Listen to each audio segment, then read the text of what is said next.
Please don't forget subscribe to the channel and hit the bell to get notified of new daily videos.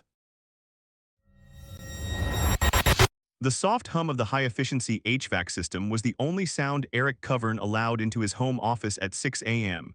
It was a sterile, comforting drone, a testament to the meticulous order he had engineered for every facet of his life. His desk, a slab of polished black granite, was devoid of clutter. 3 precisely aligned monitors displayed a cascade of insurance actuarial data, graphs that tracked risk with cold, undeniable logic, and a newsfeed curated to filter out anything remotely resembling human drama. He preferred his information factual, his probabilities quantifiable. His morning ritual was sacrosanct. The precise temperature of his artisanal coffee, the exact angle of his fountain pen on its leather blotter, the synchronized sweep of his gaze across financial reports, each detail was a brick in the fortress he'd built against chaos. 16 years. 16 years since he had consciously excised the volatile, theatrical, and utterly illogical world of his parents from his existence. He had traded bohemian spontaneity for suburban predictability, abstract performance for concrete deliverables, emotional manipulation for mathematical certainty. And he had thrived. The house around him, a contemporary suburban colonial in pristine condition, mirrored his internal landscape. Every surface gleamed, every cushion was plumped, every blade of grass in the manicured lawn outside stood at attention. It was a monument to control, a sanctuary from the storm of his past. At precisely 6:45 a.m., a softer, more organic sound broke the mechanical hum, the gentle padding of Cassandra's bare feet on the hardwood floor, followed by the distant clatter of a ceramic mug. He allowed himself a faint, almost imperceptible smile. Cassandra, with her warm, genuine empathy and unwavering belief in the good in people, was the antithesis of everything he'd fled. She was a grounding force, a constant in his equation. "Morning, love," Cassandra's voice drifted from the kitchen, rich with sleep and the promise of a shared breakfast. He emerged from his office, the scent of fresh coffee and toast a welcome deviation from the sterile air. He found her by the large kitchen island, her dark hair slightly tousled, a comfortable old sweater wrapped around her. Their son, Colby, blessedly still asleep upstairs, would soon descend, his own world a vibrant explosion of colored pencils and boundless imagination. Eric loved them fiercely, loved the safe, predictable world they inhabited. "Morning," he replied, reaching for the mug she had already filled for him, the ceramic warm against his palm. He checked his watch. 6:48 a.m. on schedule. Cassandra hesitated, stirring her coffee a beat too long. He noticed, of course, he noticed everything. Her subtle shift in posture, the slight furrow between her brows, the way her gaze darted towards him then away. "So," she began, her voice a little too bright, "I had a call yesterday." Eric's internal alarm bells, long dormant, began a faint, discordant chime. He kept his expression neutral, took a sip of coffee. "Oh. From your mother's." The chime intensified, a dull throb behind his temples. Maria. The name itself was a performance, a prelude to drama. He hadn't heard that name uttered in this house in 16 years. He hadn't allowed it.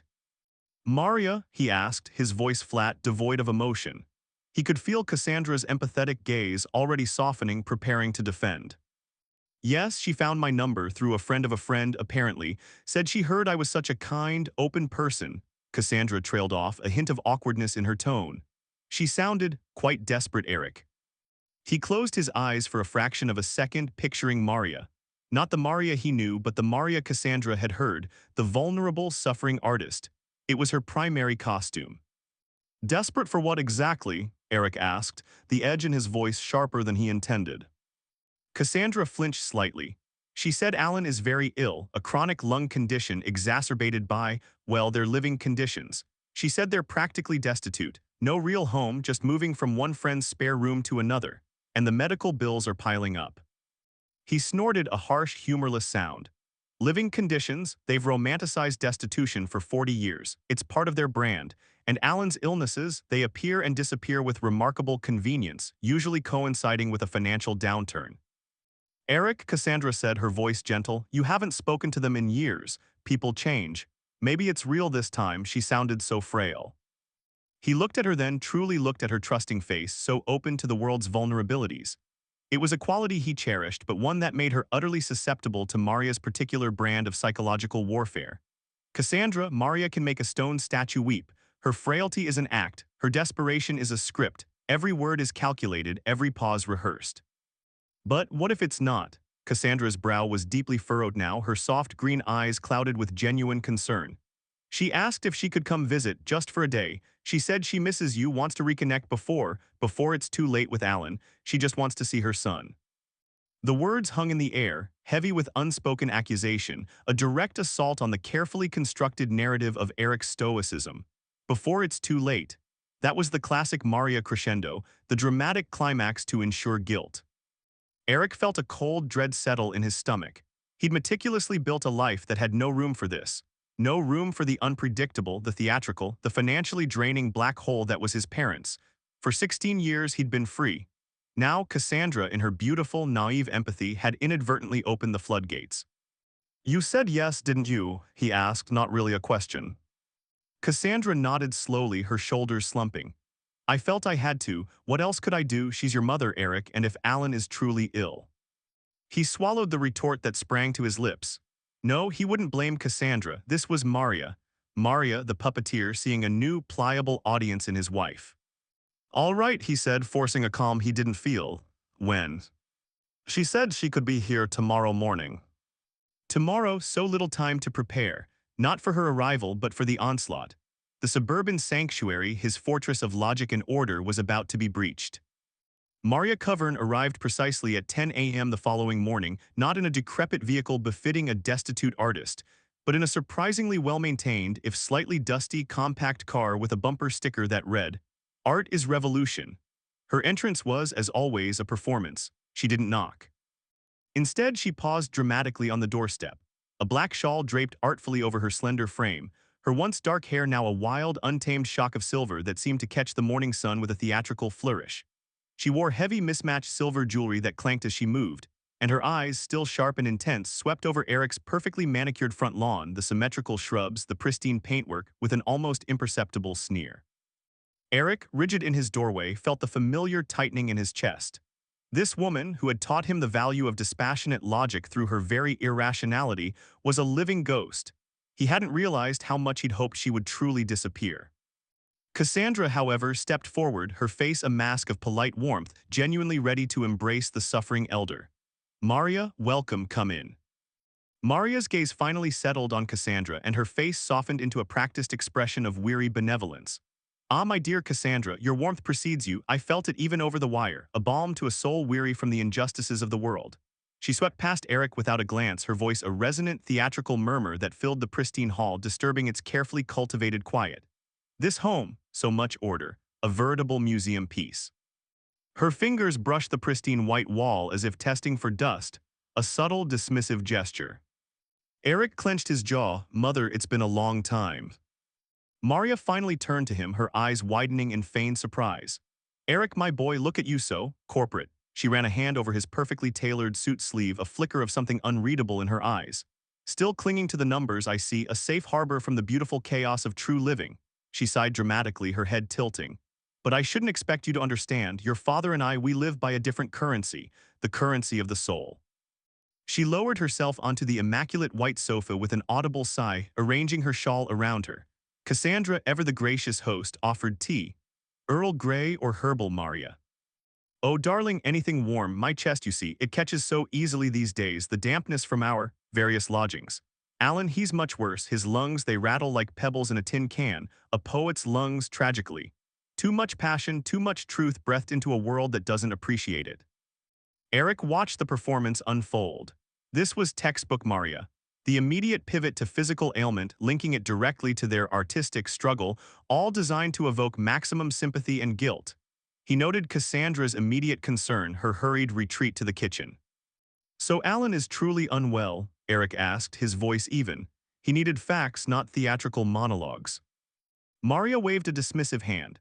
"Unwell, he is ravaged, Eric, a shadow of his former vibrant self. He speaks in whispers when he speaks at all, lost to the musings of mortality. The doctors, bless their unartistic hearts, they use such cold, clinical terms, pulmonary fibrosis, as if a label can capture the slow, agonizing erosion of a spirit." She dabbed at the corner of her eye with a crumpled tissue she produced from her sleeve. There were no tears. "What exactly do you need, Mother?" Eric cut to the chase. He knew this wasn't a social call. Maria sighed again, a deeper, more mournful sound this time. Practicalities, Eric, always practicalities with you. One would think you hadn't sprung from the very loins of boundless creativity.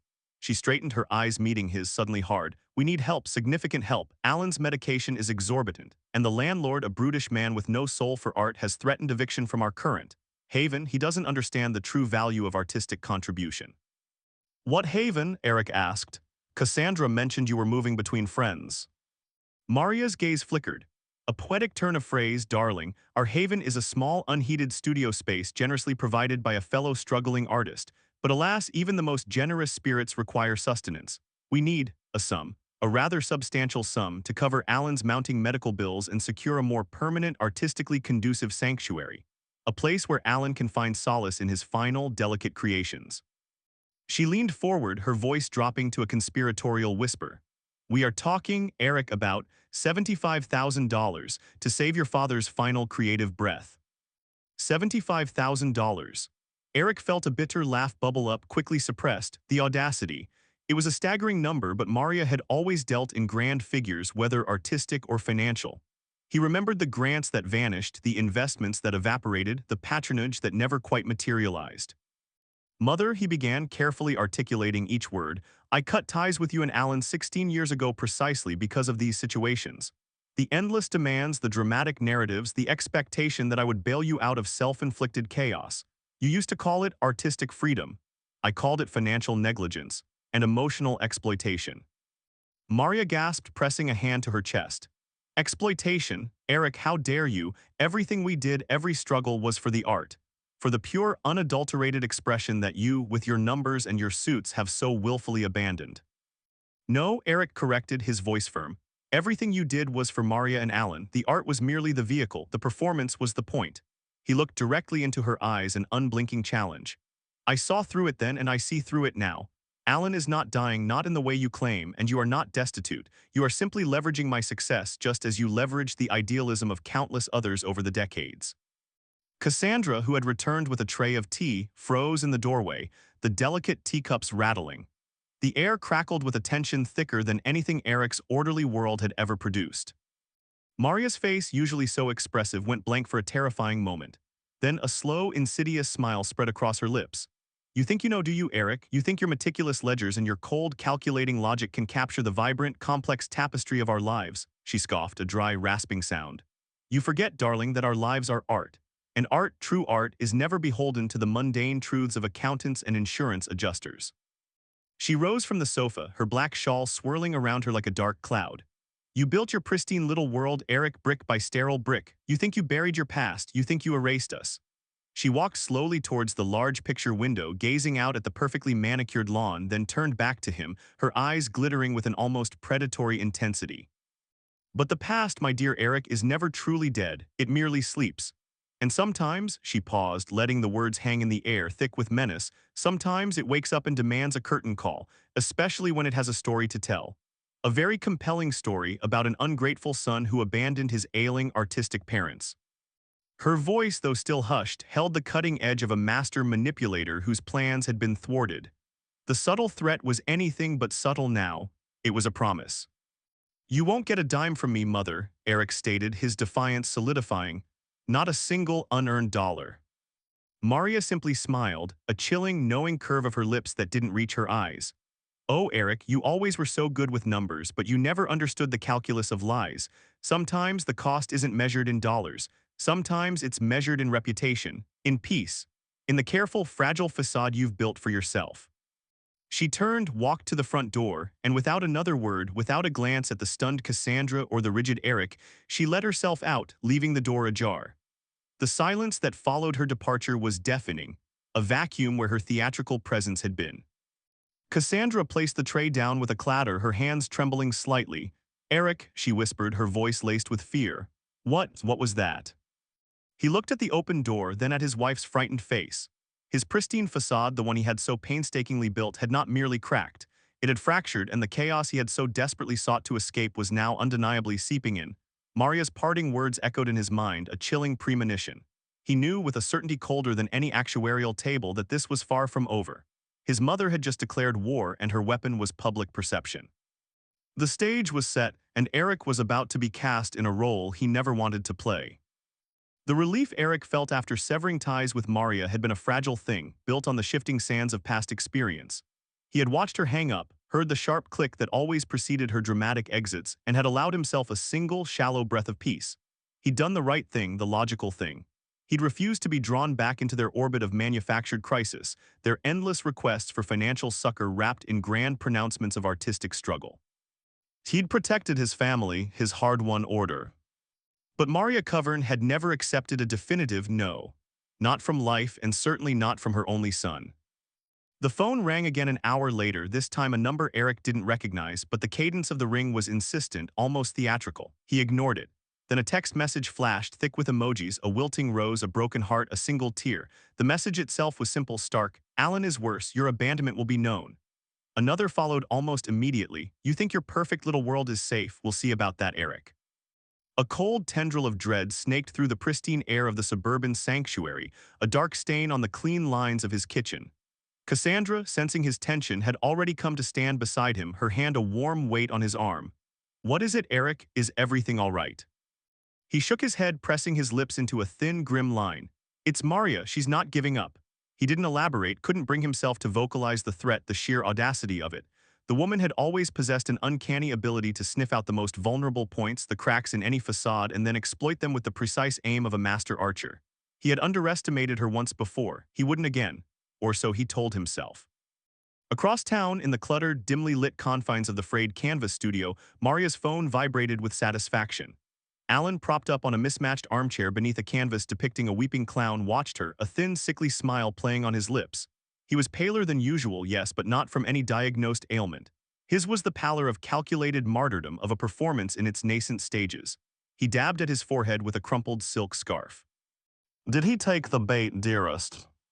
Maria's sharp eyes glinted in the dim light cast by a bare incandescent bulb. He swallowed it whole, my love, the ice-cold executive too good for his own flesh and blood. He thinks he can hide his past behind a picket fence and a corporate title. She stroked the worn velvet curtain that served as their makeshift stage backdrop, a hungry gleam in her gaze. He thinks he can dismiss us as inconvenient relics. Oh, how wrong he is. This calls for a grander canvas, don't you think? Alan's breath hitched, a theatrical cough punctuating his words. A masterpiece, Maria, a symphony of our suffering. The world needs to know the true cost of abandoning art for avarice. He raised a trembling hand, gesturing vaguely at the empty donation jar on a rickety table nearby. Our art, our very lives, are slowly being extinguished by his heartless calculus. Maria nodded, already dialing a number etched into her memory, a number belonging to a producer she'd charmed years ago at an obscure arts festival. Precisely, Alan. It's time for a public reckoning. It's time to paint him in hues he'll never forget. 2 days later, Eric Covern stood in his perfectly tailored suit, a sterile fortress of charcoal wool, staring at the muted television screen in the executive lounge of the Sterling Tower Executive Suites. His coffee, usually a source of calm precision, tasted like ash. Cassandra had called him, her voice tight with a fear he hadn't heard before, her words tumbling over each other. Eric, they're on morning reckoning. The screen, usually reserved for financial news loops, now pulsed with the garish, oversaturated colors of a daytime talk show. The set, a circular stage with an oversized, brightly colored sofa and 2 plush armchairs, seemed to mock the controlled minimalism of his corporate world.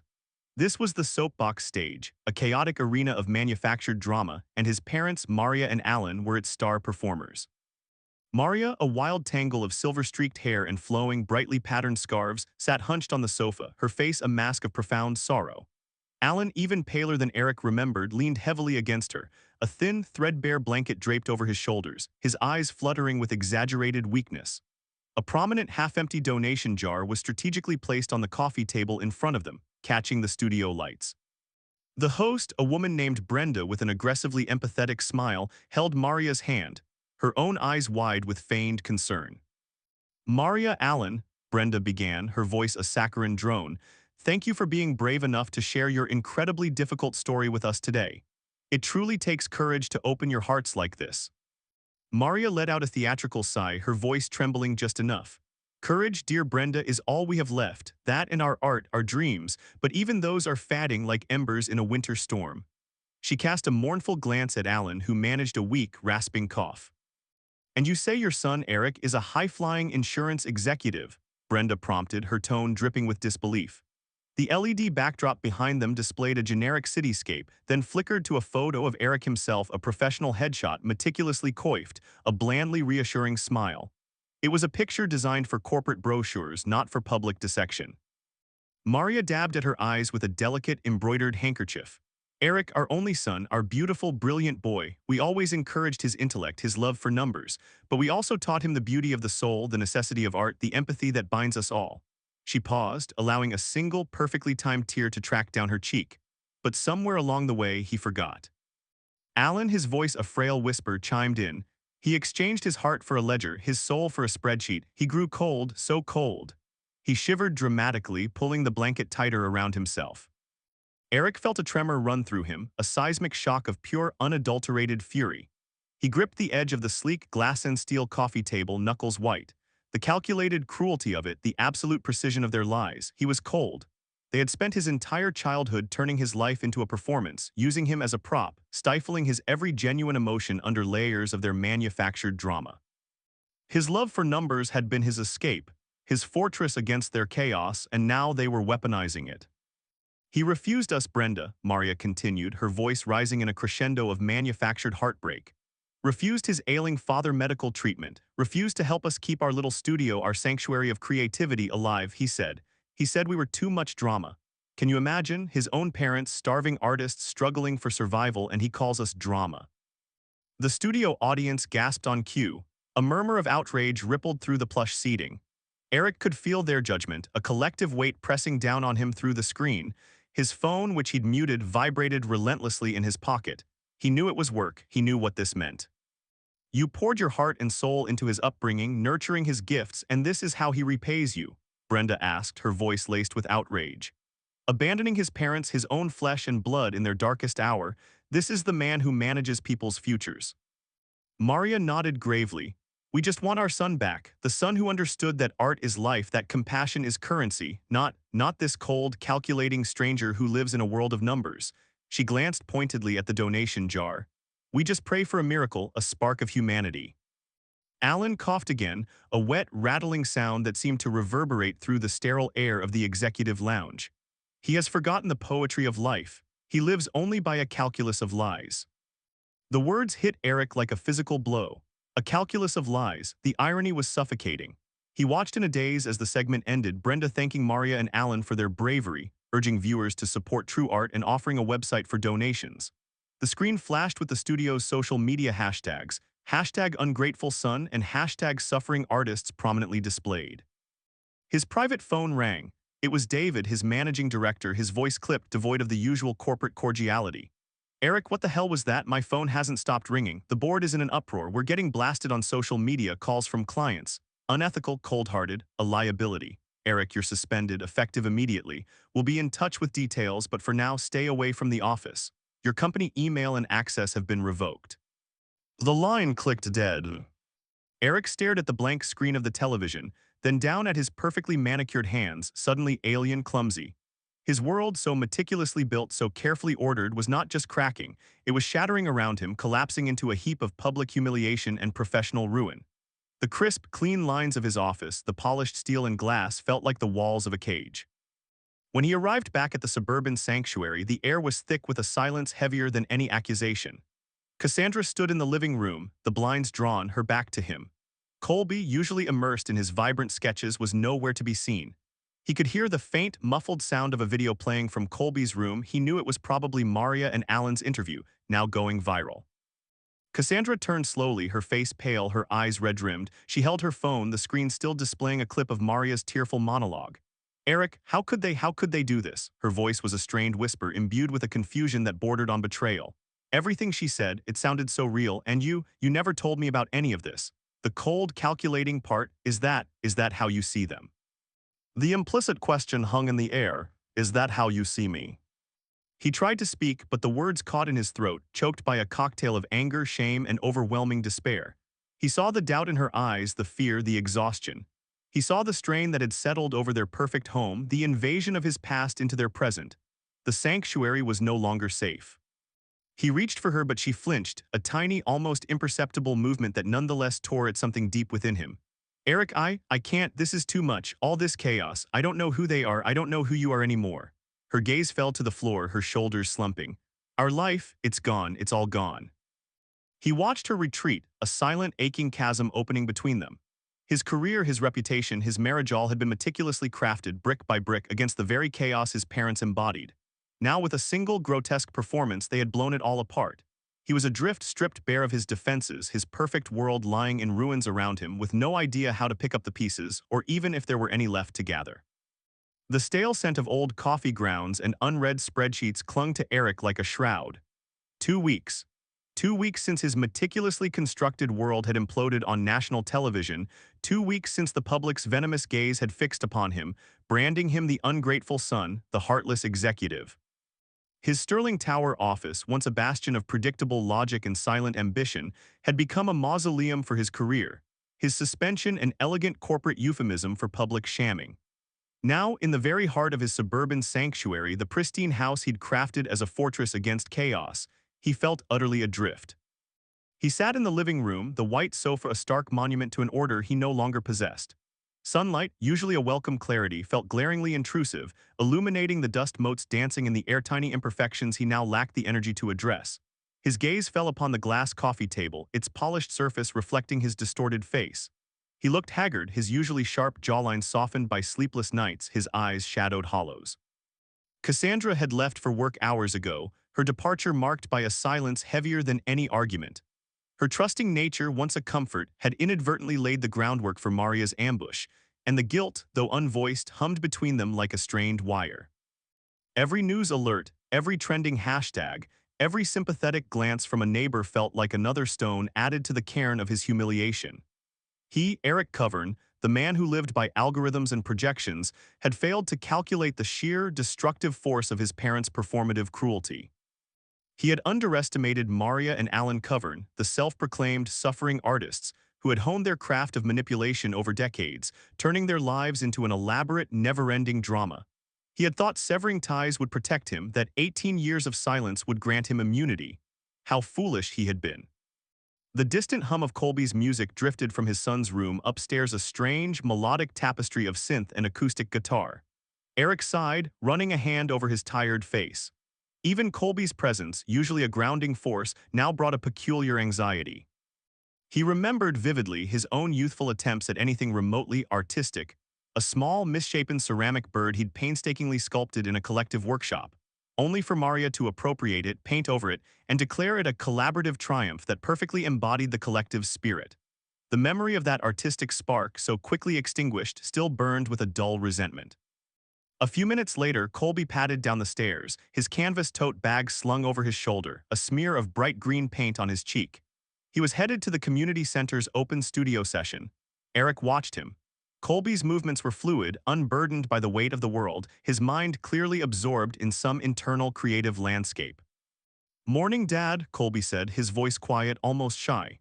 He rarely met Eric's eye these days, a new habit that twisted a knot in Eric's gut. "Morning, Colby, going to the studio?" Eric asked, the words feeling stiff on his tongue. He tried for casual, but it came out sounding judgmental even to his own ears. Colby nodded, shifting his weight. "Yeah, thinking of trying a new perspective with the urban landscapes, maybe incorporate some industrial decay." His eyes, so like Cassandra's, brightened at the mention of his passion. "Right, industrial decay," Eric repeated, the phrase tasting like ash. He thought of the ruined factory where his parents had held their art collective in his youth, the echoing conservatory they'd called it, a place that smelled of damp despair and their grandiose, hollow pronouncements. He'd learned to suppress his own creativity there, burying it under layers of logic and numbers, seeing art only as a tool for their endless theatricality. He'd tried to ensure Colby wouldn't fall into the same trap. "It's, interesting," Eric continued, trying to soften his tone. "But you know, son, there are so many practical applications for your skills. Have you thought about graphic design or architecture, more structured, less ephemeral?" He heard the unspoken criticism, the subtle push away from pure, unadulterated art the way they had pushed him. Colby's shoulders slumped almost imperceptibly. He nodded again, looking at his worn sneakers. "Yeah, I've thought about it, but I just really like to paint, Dad." His voice was small, hesitant, and it landed like a stone in Eric's chest. A jolt, a sudden cold shock of recognition. Eric watched Colby turn, about to leave, and saw himself, years ago, a quiet boy holding a half-finished drawing, feeling the subtle parental disapproval, the redirection of his nascent creative energy towards something Maria and Alan could use or control. He remembered Maria telling him his drawing of a solitary tree needed more emotional depth, darling, more drama. Then picking up his pencil and sketching a weeping eye into the bark, making it her own. Alan, with his pronouncements about artistic integrity being a communal endeavor, blurring the lines between creation and appropriation. He had spent his life running from their chaotic manipulation, building a fortress of logic and order, only to find himself now echoing their insidious methods. He was telling Colby what he thought Colby should be, rather than celebrating who Colby was. He was subtly shaping, directing, subtly manipulating his son's artistic drive, just as his own had been warped by their theatrical demands. It wasn't with grand pronouncements or public displays, but with quiet, insidious suggestions, with the expectation that art needed a purpose, a tangible outcome, a measurable return. He was becoming them. The realization hit him with the force of a physical blow. The shame, the self-loathing was immediate and searing.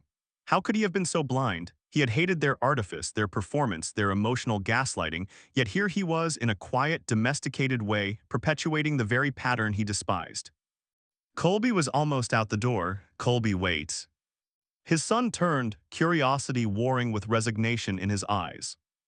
Eric stood walking slowly towards him. He felt the words forming, a new kind of truth pushing its way out. Colby, your art, it's truly yours, isn't it? Colby frowned, unsure how to respond to the uncharacteristic question. Yeah, I guess so. I mean, I just draw what I see or what I feel. And it matters, Eric said, his voice raspy. He reached out, gently touching the green paint on Colby's cheek. Don't let anyone tell you it's not practical enough or dramatic enough or useful enough. It's important because it's yours. Colby blinked, a slow smile spreading across his face, a genuine, unguarded smile Eric hadn't seen in weeks. Thanks, Dad. As Colby left, the door clicking shut softly, Eric stood in the quiet living room, the words still echoing, a profound, uncomfortable truth. His parents had destroyed his life by twisting truth into performance.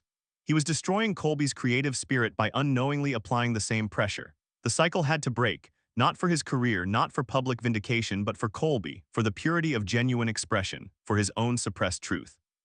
His humiliation, his despair suddenly shifted. It wasn't a passive suffering, it was a call to action. He couldn't fight his parents' drama with more drama, he couldn't outperform them, but he could outfact them. He could dismantle their carefully constructed narrative of victimhood not with emotional appeals or counteraccusations, but with cold, hard, verifiable truth. A calculus of lies indeed. He would apply his calculus, his logic, to their lies. He walked to his home office, a space that still felt like an extension of his old life, but now its orderly rows of books and perfectly aligned pens felt like tools waiting for a new purpose. He sat down at his computer, the screens flickering to life, mirroring the sudden clarity in his mind. He typed, "Private investigator, objective, evidence, family fraud, manipulation." Hours blurred, he sifted through countless websites, forums, and articles. Many pies boasted about their aggressive tactics, their ability to dig up dirt to create counter-scandals. That wasn't what Eric wanted. He wanted truth. He wanted someone who understood the inherent power of irrefutable facts, someone who wouldn't get tangled in the emotional theatrics, someone who could dissect a lifetime of performance into provable actions. Then he found him, Julian Thorne. The website was understated, almost austere. No flashy testimonials, no hyperbolic promises, just a concise mission statement, uncovering objective truth through methodical investigation. The biography spoke of a former detective, disillusioned with bureaucracy, seeking autonomy in the pursuit of facts. Thorne's professional photos, a lean man with salt and pepper hair and sharp, steel-gray eyes, exuded an almost clinical detachment. He looked like a man who dealt in certainties, not speculation. Perfect. Eric picked up the phone, his hand steady for the first time in weeks. Julian Thorne's office was not in a gleaming downtown skyscraper, nor was it a shadowy, smoke-filled den straight out of a noir film. It was tucked away on the second floor of a sturdy red brick building in a quiet, older commercial district. The waiting room was sparse, functional, 2 uncomfortable chairs, a stack of outdated magazines, and a faint smell of disinfectant and old paper. No pretenses, no theatrics. Eric appreciated that. He sat spine-rigid, clutching a manila folder filled with his meticulously organized notes, timelines of his parents' various collectives, screenshots of the talk show debacle, articles about his career suspension, and a brief clinical summary of his parents' demands. He felt a nervous flutter in his stomach, a vulnerability he rarely allowed himself to show. Yet a fragile thread of hope, almost alien, had begun to weave itself into the fabric of his despair. The door creaked open. Julian Thorne stood there exactly as depicted on his website. He wore a dark blazer, a muted blue shirt, and reading glasses perched on his nose, giving him an air of quiet academic rigor. His gaze, however, was anything but academic. It was sharp, assessing, missing nothing. "Mr. Covern, Julian Thorne, come in." His voice was low, gravelly, completely devoid of inflection. Eric rose, feeling an unexpected tremor in his hand as he extended it. Thorne's grip was firm, brief. The office was even more Spartan than the waiting room. A large, uncluttered desk dominated the space, a single monitor displaying a static spreadsheet. Files were stacked neatly on shelves, not in chaotic piles but in ordered, labeled rows. A strong scent of freshly brewed coffee, artisanal and robust, cut through the dryness of the air. "Please have a seat." Thorne gestured to a functional chair opposite his desk. Eric sat, placing his folder on his lap. Thorne settled into his own chair, leaning back slightly, his eyes never leaving Eric's face. "I understand you're looking for assistance with a family matter." Eric cleared his throat. "Yes, my parents Maria and Alan Covern." He watched for any flicker of recognition. Thorne's expression remained impassive. Good. He wasn't looking for sympathy or prejudgment. "They've recently and very publicly initiated a campaign against me. False claims of destitution, severe illness, alleging I'm an ungrateful, unloving son who abandoned them. It culminated in an appearance on Morning Reckoning 2 weeks ago. You may have seen it." Thorne nodded. "I saw some of the clips online. My work often involves media scrutiny. Your firm suspended you, I believe." "Indefinitely, yes." Eric felt a familiar flush of humiliation but forced himself to maintain eye contact.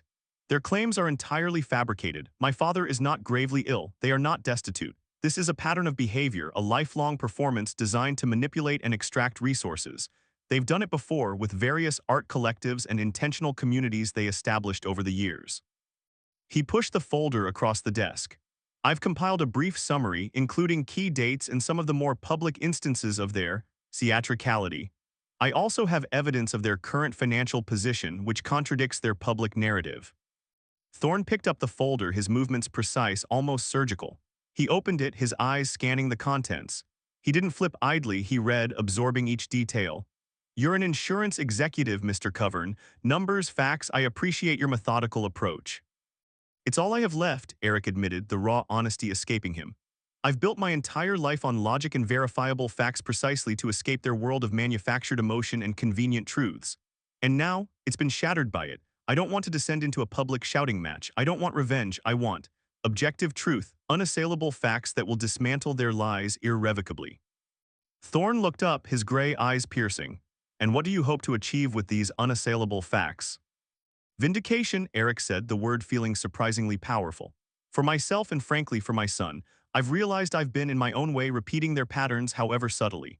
I want to clear my name not just in the public eye but for my family, for my son to understand that truth, not performance, is the foundation of a life." He hesitated. "And I want them to be exposed for what they truly are, not suffering artists but calculating manipulators." Thorne nodded slowly, closing the folder. "This is a complex case, Mr. Covern. Emotional narratives, especially those presented with artistic flair, resonate strongly with the public. To counter that, we need incontrovertible evidence. Financial records, legal documents, third-party testimony from former associates who can corroborate your account, independent of personal bias." "I understand that," Eric said, feeling a surge of resolve. "I believe the evidence exists. I've just been too close, too emotionally compromised to find it myself." Thorne considered him for a long moment. "My fees are not insubstantial, and this will likely be a lengthy process. My work is discreet, thorough, and entirely focused on verifiable data. I do not engage in speculation or emotional appeals. Are you prepared for the truth, whatever form it may take?" "I am," Eric affirmed, his voice steady. He pictured Colby's genuine smile. "More than I've ever been." "Very well," Thorne said, a faint, almost imperceptible nod of acknowledgement. "I'll draw up a retainer agreement. I'll start by reviewing your dossier. Then I'll begin tracing their movements, public and private, their various ventures, and seek out individuals who crossed paths with them. It will take time, Mr. Covern, but if the truth is there, I will find it."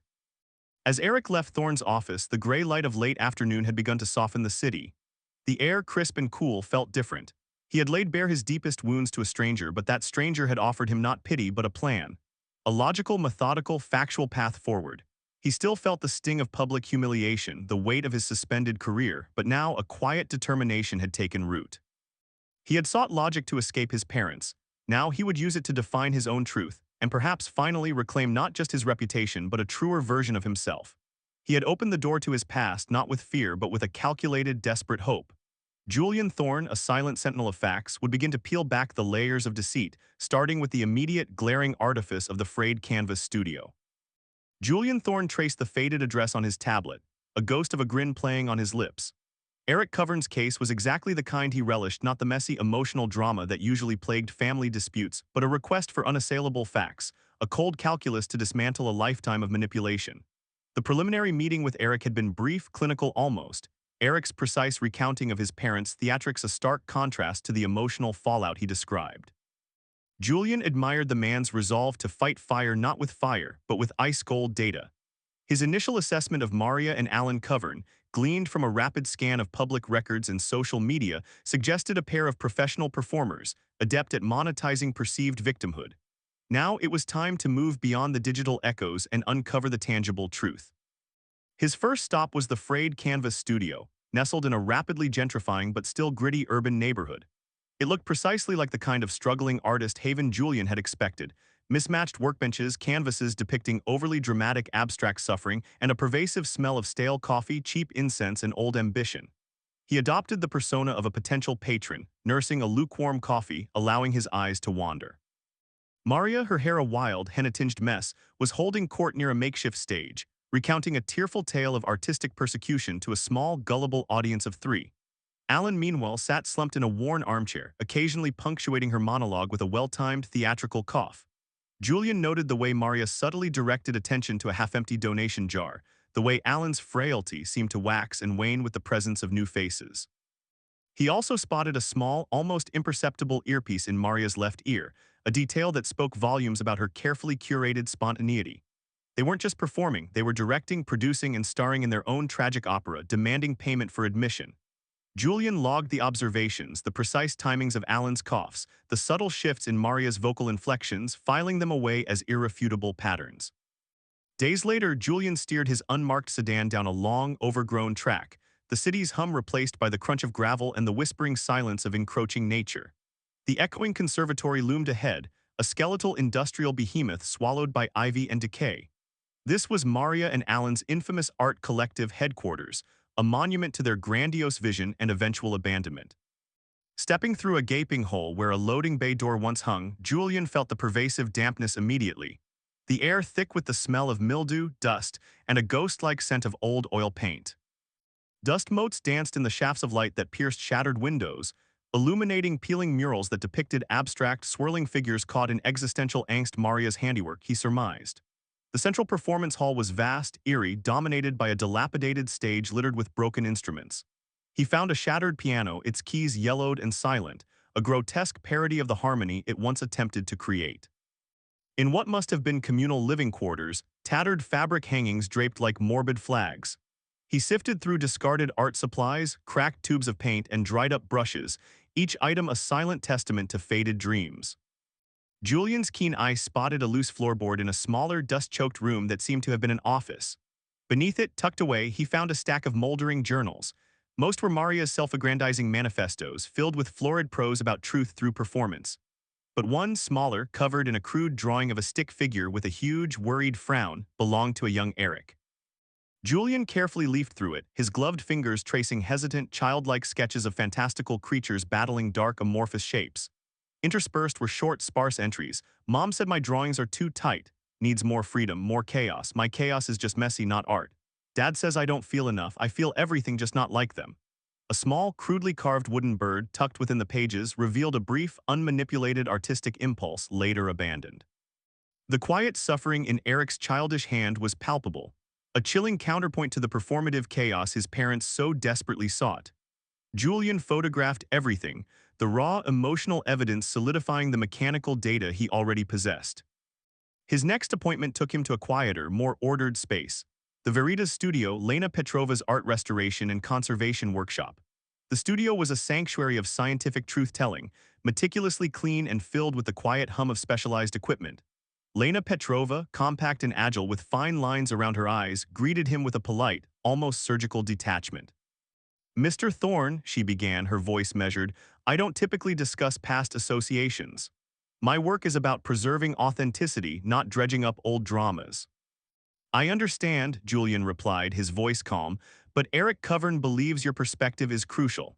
He spoke of you with respect, as someone who saw his parents for what they truly were, not what they performed."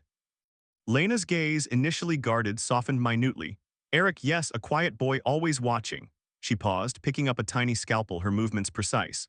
"I was young then, idealistic, drawn by their initial charisma, the promise of true artistic freedom. They called themselves a collective. It quickly became clear they were a black hole, sucking in talent and emotional energy to fuel their own ego." She described how Maria and Alan would take others' raw ideas, subtly alter them, and present them as collaborative masterpieces, always ensuring their own names were most prominent. Their art wasn't about creation, it was about appropriation. Their truth was a performance designed to manipulate. They saw everyone, including their own son, as props in their elaborate personal drama. Julian pressed, "Did you ever see Eric directly affected?" A shadow crossed Lena's face. Every day, Mario would tell him his drawings lacked soul, that his numbers were boring. Alan would lament his lack of artistic fire. They stifled him not with cruelty but with this insidious emotional gaslighting that made him doubt his own perceptions, his own nascent talents. They needed him small, malleable, an audience for their grandiosity. "It broke my heart, but I was just an apprentice. I couldn't intervene." Her testimony was devoid of theatrics, delivered with the quiet authority of someone who had seen deception and now dedicated her life to its undoing. Julian recognized the quiet resentment in her eyes, the residue of a painful past. He thanked her, leaving with Lena's solemn confirmation that Maria and Alan's behavior was a consistent pattern, not a recent aberration. His next interview brought him to the unadorned atelier, Ilara Varma's community arts workshop, a grounded space where the earthy scent of clay mingled with the quiet dedication of work. Ilara, with her stocky build and hands calloused from honest labor, was initially more defensive. "Why revisit that? It was a lifetime ago." "Because it's still happening," Julian stated, "and your account can help someone who suffered as you did." Ilara's deep brown eyes fixed on him, a silent challenge. "They ruined so much for me. I believed in them, Mr. Thorne. I thought their collective was about genuine art pushing boundaries. But Maria saw boundaries only as things to exploit, and Alan cheered her on." She recounted a specific, painful incident. "I worked on a sculpture for months, poured my soul into it. It was a raw piece about vulnerability. Maria saw it, called it exquisite, then a week later presented it as a collaborative work with her own gaudy additions at a gallery opening. She said I was too naive to understand true collaboration, that my initial vision lacked marketable drama. It was heartbreaking. She stole my voice, then convinced me it was for my own good." "And Eric?" Julian asked softly. "He was a ghost, always observing, rarely speaking. They'd parade him around, our son the mathematician, a living testament to structured thought, as if he were an exhibit. Anything he expressed that wasn't artistic enough for them or too logical was dismissed, made to feel inferior. They saw his quietness as a weakness to be pitied, a void for their creativity to fill. I saw a child terrified to be himself." Ilara's voice was low, filled with an enduring pain. "I chose to dedicate my life to honest craft after that, to teach students to honor their own vision, not bend it to someone else's performance. They broke my trust, but they taught me what art truly is, not what you perform, but what you authentically create, even in its imperfections." The Civic Vault of Records was a stark contrast to the artistic studios. A grand, turn-of-the-century building smelling of old paper and bureaucratic precision. Julian spent hours sifting through dusty microfiche and digital archives, unearthing forgotten grant applications, business registrations, and property deeds linked to Maria and Alan Covern's various enterprises, including their earliest venture, the Shifting Sands Commune. The paper trail, dry and methodical, spoke volumes of inflated expenses, dubious fund allocations, and a systematic pattern of leveraging idealistic ventures for personal gain.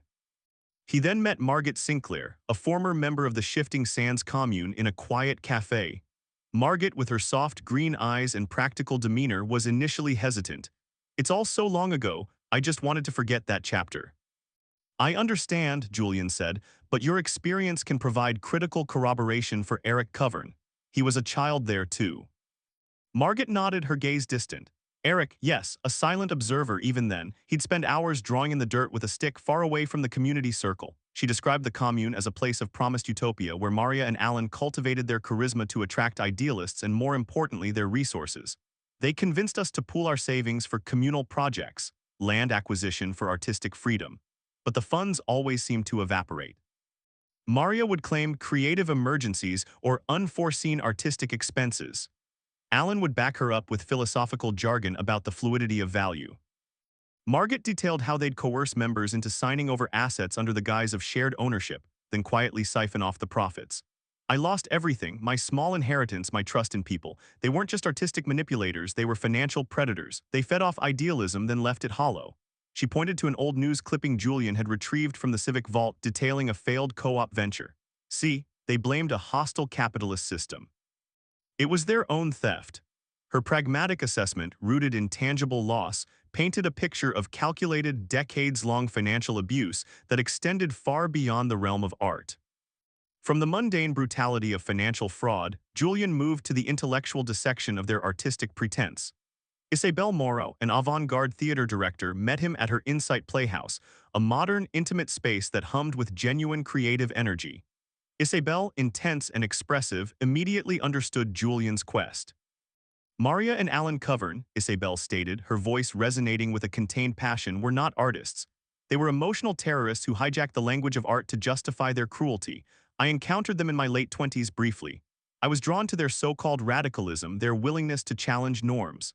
She gestured around her theater. This space is for authentic vulnerability, for truth through expression. Their performance was an act of control, a grotesque spectacle designed to diminish others and elevate themselves. She articulated how they used theater of the absurd as an excuse for chaotic behavior and breaking the fourth wall to intrude on personal boundaries. Their art was a weapon. They stripped people of their emotional armor under the guise of raw truth, then flayed them alive. Poor Eric was their ultimate unwitting subject, the quiet boy whose very existence contradicted their performative chaos, therefore becoming a constant target for their artistic intervention. Isabel's insights offered a profound, intellectual framework for understanding the Covern's long-standing performative cruelty, confirming Julian's observations from a critical artistic perspective. His final consultation was with Vivienne Laurent, a veteran art critic at the Lumina Cultural Foundation, a historically dignified building now showing signs of genteel struggle. Vivienne, elegant and world-weary, had a piercing emerald gaze that seemed to hold decades of observation. She spoke with precise articulation, each word carefully chosen. I bear a deep regret, Mr. Thorne, Vivienne began, a subtle tremor in her voice. Early in my career, I championed Maria and Alan Covern. I saw their raw energy, their defiance. I mistook their narcissism for genius, their manipulative charisma for avant-garde daring. I granted them exhibitions, even secured some early funding for their collective. It was a profound misjudgment. She described how she gradually saw through their facade. Their art was never about intrinsic merit or genuine expression.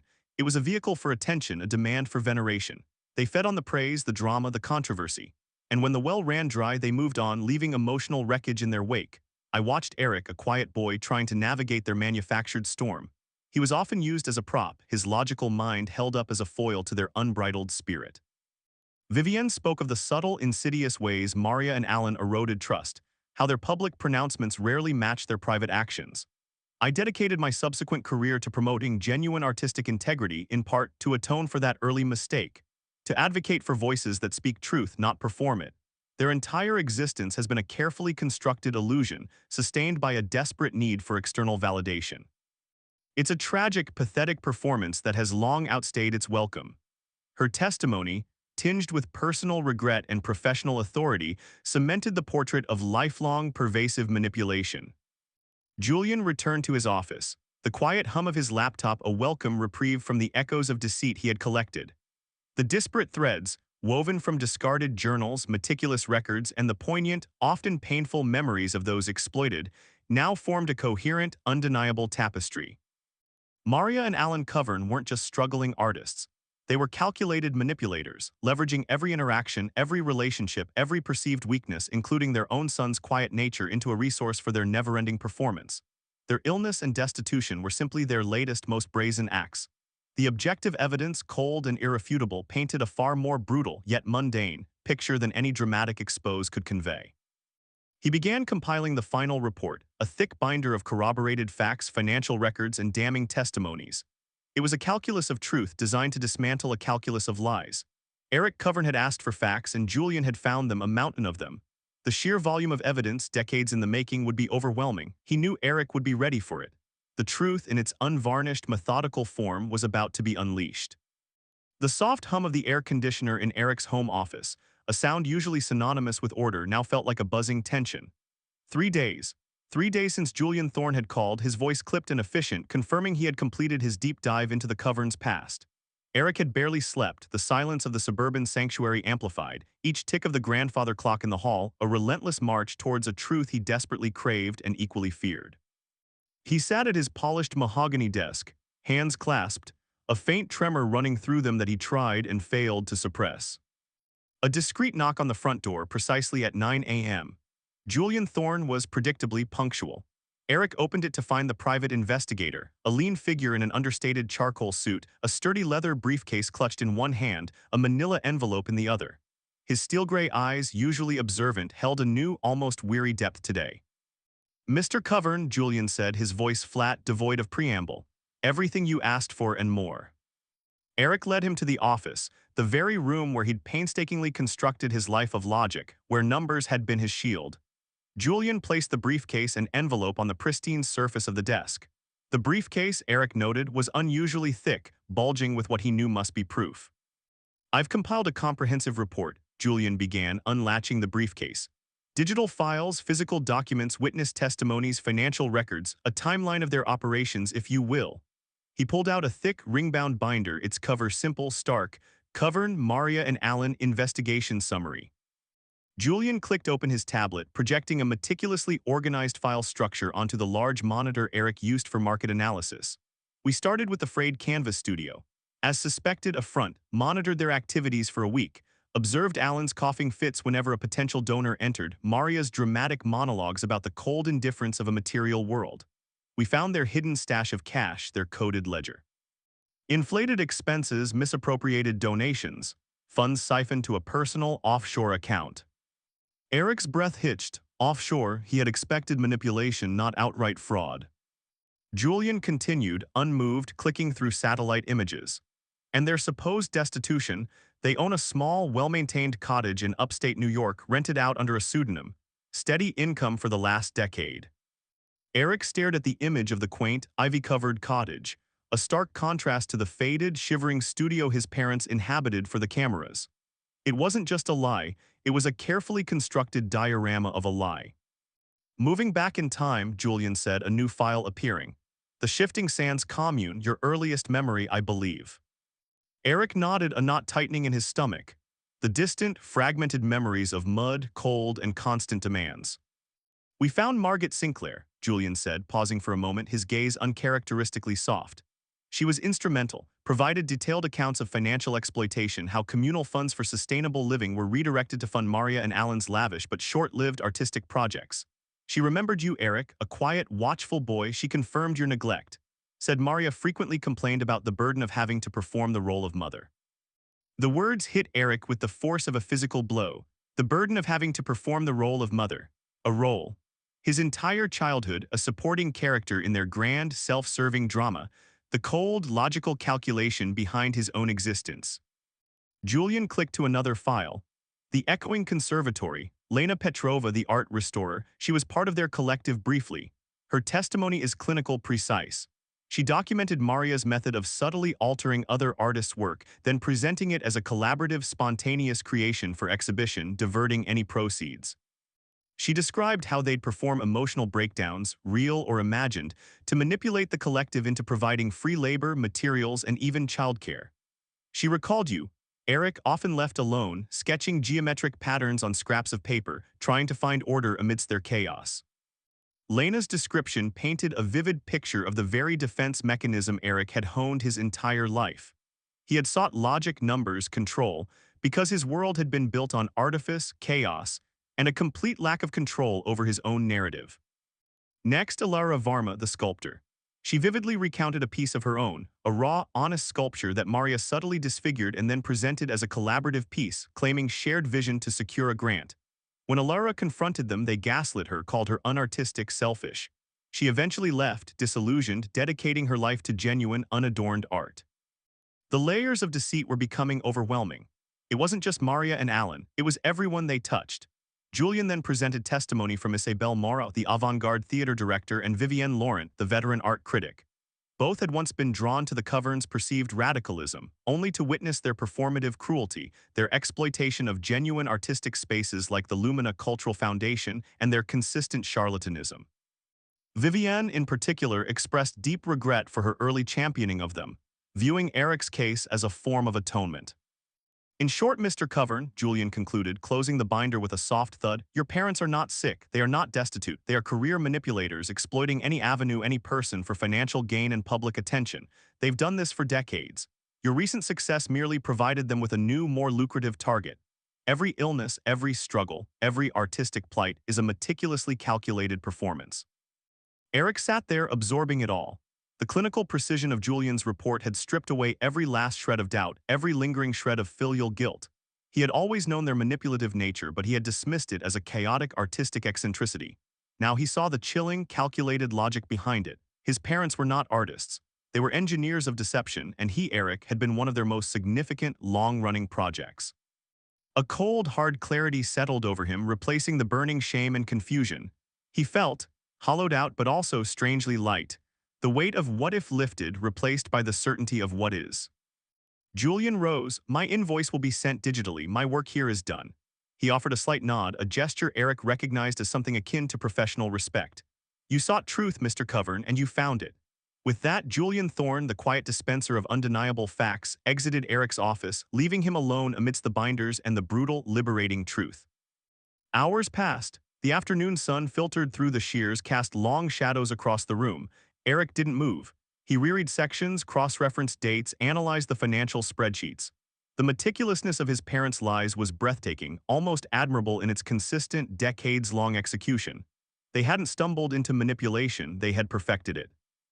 He heard the garage door open, Cassandra's car. Soon, her footsteps, light and familiar, approached his office. He felt a pang of something he hadn't fully allowed himself to feel in weeks, vulnerability. He needed to tell her everything.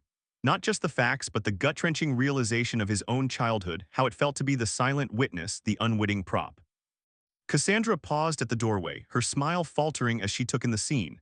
The thick binders, the glowing monitor filled with damning data, and Eric, pale and rigid, surrounded by it all. Eric, her voice was soft, laced with concern. He looked up, meeting her gaze. He saw the guilt she carried, the regret for having opened the door to Maria. Come in, Cass, his voice was raspy. I have a lot to tell you. She sat in the visitor's chair, her hands clasped tightly in her lap.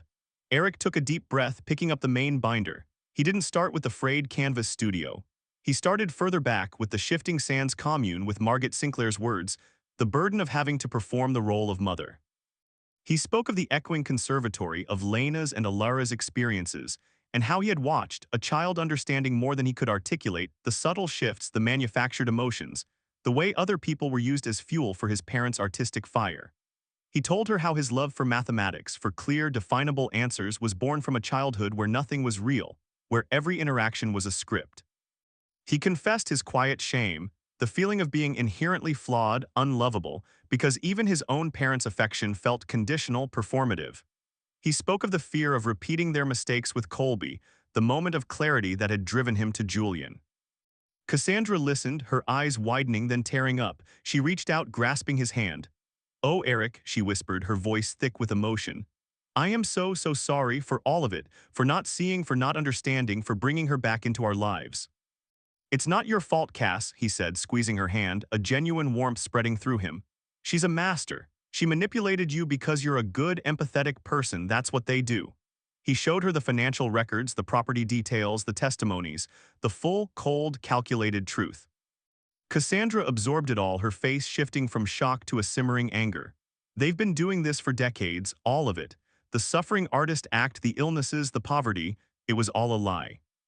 A calculus of lies, Eric murmured, the phrase forming on his tongue, solid and resonant. Every interaction, every appeal, precisely measured for maximum emotional yield and financial gain. And I built my life trying to outrun that calculation, to build a fortress of fact against their fiction. He looked at her, truly looked at her, perhaps for the first time without the subtle filters of his past trauma coloring his vision. I don't want to live like that anymore, Cass, in fear, in hiding. I don't want Colby to ever feel that kind of manipulation, to doubt his own reality. I want to fight back, not with drama, not with performances, but with facts. My facts. Cassandra's hand tightened on his. Then we fight back with our facts. Her eyes, usually so gentle, now held a fierce determination. What do you want to do? Eric took another deep breath, the clarity in his mind almost startling. I want to write a book, a memoir, about my childhood, about their methods. Everything Julian uncovered, everything I've lived. The objective truth laid bare. I want to publish it. And then I want to go on national television and tell the world what they are. Cassandra nodded slowly, her gaze unwavering.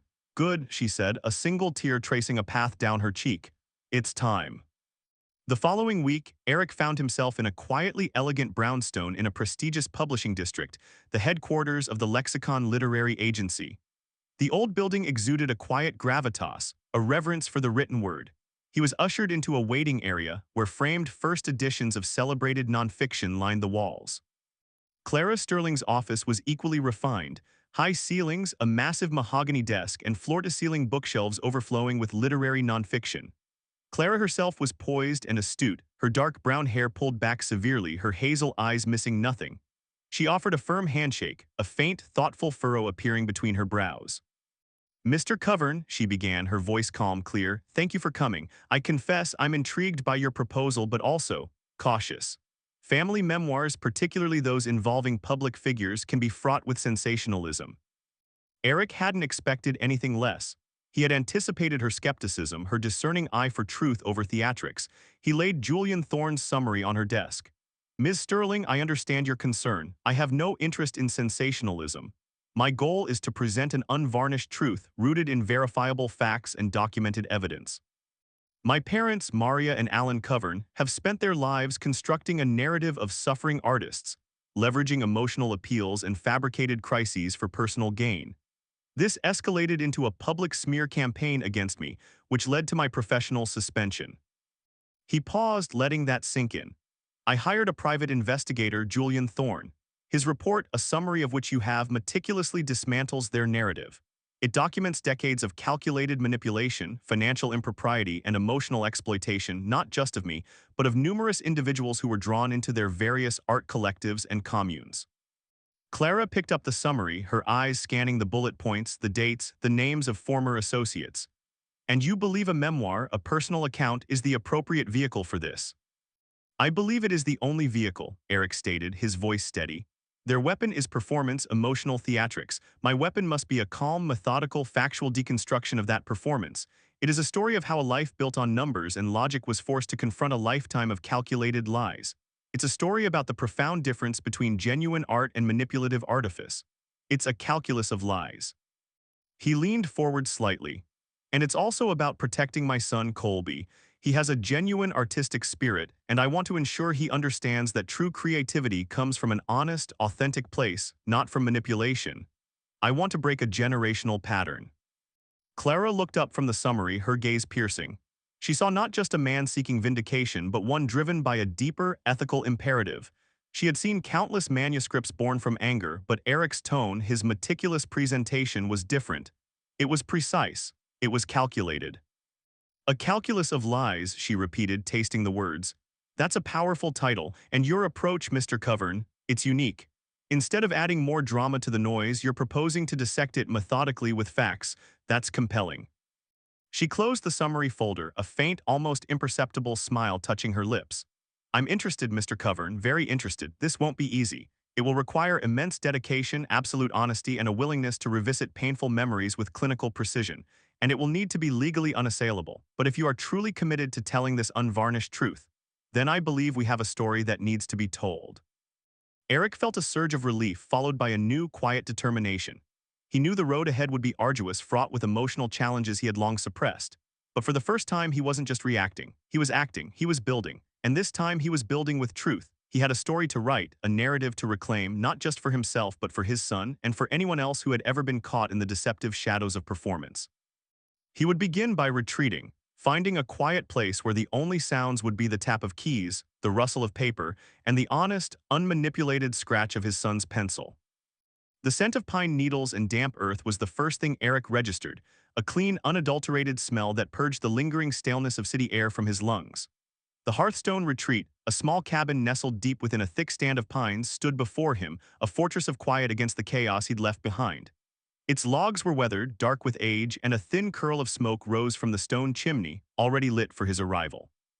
He dragged his suitcase, heavy with clothes and a far heavier laptop, up the path, the crunch of gravel a stark contrast to the distant, perpetual hum of the city he'd fled. Inside the cabin was a symphony of natural materials. Exposed wooden beams, a vast stone fireplace that dominated the living area, and wide plank floors that creaked softly under his weight.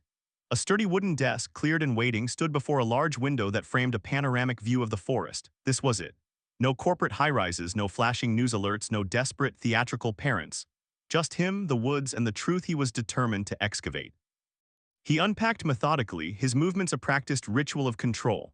Laptop placed precisely center on the desk, notebooks stacked, pens aligned. Julian Thorne's extensive report, a thick spiral-bound tome of undeniable facts, lay open on a side table. It was the blueprint for his counteroffensive, the cold, irrefutable evidence that peeled back the layers of his parents' decades-long deception. Reading it had been a surgical process. Each corroborated lie a clean cut to the tumor of his past. But now, it was time for the messy, bloody work of writing his own story, of breathing life into the dry facts with the agony and anger of his experience. Sat at the desk, fingers hovering over the keyboard, a blank document. The white void felt vast, terrifying. He'd built his life on logic, on the certainty of numbers, on systems that had clear inputs and predictable outputs. A memoir, by its very nature, was an exploration of the unpredictable, the messy, the subjective. He had to capture not just what happened, but how it felt. That was the calculus he hadn't mastered, the emotional truth that still eluded his precise grasp. He started with the echoing conservatory, the derelict industrial building that had been Maria and Alan's art collective headquarters, a place Julian had meticulously documented. The air always felt charged there, he typed, not with creativity but with expectation. Every conversation was a performance, every gesture choreographed for maximum effect. As he wrote, the cabin's serene quiet began to peel back the years. He could almost hear Maria's dramatic sighs, Alan's grand pronouncements. The ink on the page became a conduit, the words a dam, holding back the flood of memory, allowing him to examine it piece by piece rather than be swept away. It was exhausting work, each sentence draining a sliver of his guarded energy, but also paradoxically filling him with a sense of purpose. A week into his solitude, the quiet was broken by the cheerful rumble of Cassandra's SUV, pulling up the winding gravel driveway. Colby, his backpack slung over one shoulder, scampered out, his face alight with an excitement Eric rarely saw in their suburban home. "Dad." "Hey, champ," Eric said, meeting him halfway, a genuine smile easing the tautness in his jaw. He ruffled Colby's hair, the familiar warmth a comforting anchor. Colby took in the cabin with wide, curious eyes. "Wow, it's like a giant treehouse. Is this where you're writing your story?" "It is," Eric confirmed, leading him inside. Colby explored, his fingers tracing the rough-hewn beams, his gaze lingering on the stone fireplace. Eric watched him, a thought, tentative at first, beginning to coalesce in his mind. Later that evening, after a dinner of chili cooked over the open fire, the idea surfaced. Eric watched Colby sketching quietly in his notebook, absorbed in a world of fantastical creatures and vibrant landscapes. "Colby," he began carefully, "you know how I'm writing about. Well, about Grandma and Grandpa and my childhood." Colby nodded without looking up. He knew enough, having seen the talk show, the confusion, the anger that had rippled through their once stable home. "I'm writing it to tell the truth," Eric continued, "to make sure people understand what really happened." He paused, gathering courage. "And I was thinking, your drawings, they're really powerful. They capture feelings, even things that are hard to put into words." Colby finally looked up, his brow furrowed, a flicker of apprehension in his eyes. Are you going to say they're good enough for a book?" Eric felt a pang. Colby's defensiveness, a subtle echo of his own parents' craving for external validation, was something he was determined to dismantle. "They're not just good enough, Colby, they're exactly what I need. My book is about truth, and your art, it's honest, it's authentic. Would you be willing to illustrate parts of my memoir?" Colby beamed a genuine, unburdened smile. "Really? My drawings?" His voice was a whisper, disbelieving. "Really?" Eric affirmed, a profound sense of rightness settling over him. He watched his son, the purest, untainted artist he knew, consider the proposal. This wasn't just a collaboration, it was a bridge, a way to mend what he'd inadvertently broken between them, a quiet atonement for his own unconscious repression of Colby's artistic spirit. Colby spent the next morning setting up his own workspace at the small kitchen table, surrounded by his pencils, watercolors, and sketchbooks. Eric, at his desk by the window, worked on a chapter detailing his parents' early art collective days, a period Julian's report had illuminated with stark precision. He heard the soft scratch of Colby's pencils, the rustle of paper, and felt a quiet, unfamiliar contentment. "Dad," Colby called out, holding up a drawing. It was an abstract depiction of the echoing conservatory, rendered in charcoal and muted blues. The lines were jagged, the shapes distorted, almost like fragmented screams. There was a small, shadowy figure in the corner, head bowed. "This is how it feels, reading your notes about it, all broken." Eric walked over, leaning over his son's shoulder. His first instinct, the engineer in him, was to correct. "It's a bit imprecise, isn't it, son? Maybe a clearer depiction of the structure or the people." He felt the familiar tightness in his chest, the urge to impose order. It was his parents' voice, subtle but insidious, whispering in his own ear. Colby's shoulders slumped almost imperceptibly. "But this is how I see it, Dad, like the feeling of it, not just what it looked like." He pointed to a smear of dark charcoal. "That's the darkness. And this," he traced a faint, almost invisible white line, "is the little bit of light that was trying to get out." Eric looked at the drawing, truly looked at it this time. The jagged lines, the fragmented screams, the sliver of struggling light. He saw the truth in it, a truth his own linear mind might have missed. A wave of shame washed over him, a cold splash of recognition. He had been doing it again, hadn't he? Subtly pushing Colby toward his own narrow definition of good, trying to control his unique vision, just as Maria and Alan had always done, albeit with more theatrical flair. He knelt, bringing himself to Colby's eye level. "You're absolutely right, Colby," Eric said, his voice softer than he'd intended. "It's perfect. The feeling is what matters here. You captured it, the brokenness, the light trying to get out." He touched the faint white line. "That's important." Colby beamed, a genuine, unburdened smile. "Really?" "Really?" Eric affirmed. In that moment, something shifted within him. He was not just writing a memoir. He was dismantling a lifetime of ingrained patterns, both his parents' and his own. He was learning to trust emotion, to value authenticity over mere precision, to embrace the messy, subjective truth that lived beyond the numbers. His phone buzzed. It was Clara Sterling, his literary agent, a steady, discerning voice from the literary world. Her calls were always a blend of astute editorial insights and quiet encouragement. "Eric, darling, another excellent batch of chapters." Clara's voice purred over the speakerphone, a pleasant contrast to the rustic setting. "The section on your parents' early collective at the Shifting Sands commune is particularly chilling. Julian's evidence about their financial impropriety and the exploitation of Margaret Sinclair adds such a concrete, undeniable layer to the narrative. It's not just a story of emotional abuse, it's a story of calculated material harm." Eric gripped the phone, gazing out at the swaying pines. "I'm glad it's coming through. It felt difficult to write. Bringing those figures to life on the page, the people who were drawn in used." "Precisely," Clara interrupted gently. "And that's where we need to dig deeper. You describe what happened, the logistical manipulation, with such precision. But the reader needs to feel the impact. When Mario would praise someone's authentic spirit only to later dismiss their bourgeois attachments when they didn't comply, how did that feel to witness as a child? The betrayal, the erosion of trust. Don't shy away from the visceral, Eric. The facts are your armor, but your vulnerability is the sword." Eric paused. Clara was right. He had been meticulously documenting, recounting, but often from a slight emotional distance, the corporate executive observing a case study. He'd focused on the calculus, the cold, logical progression of their lies. Now he understood he needed to write the lies from the perspective of the child who experienced them. "I understand," he said, a new resolve hardening his voice. "I'll go back, I'll add the silences, the apprehension, the way it felt to be a prop." Clara gave a satisfied hum.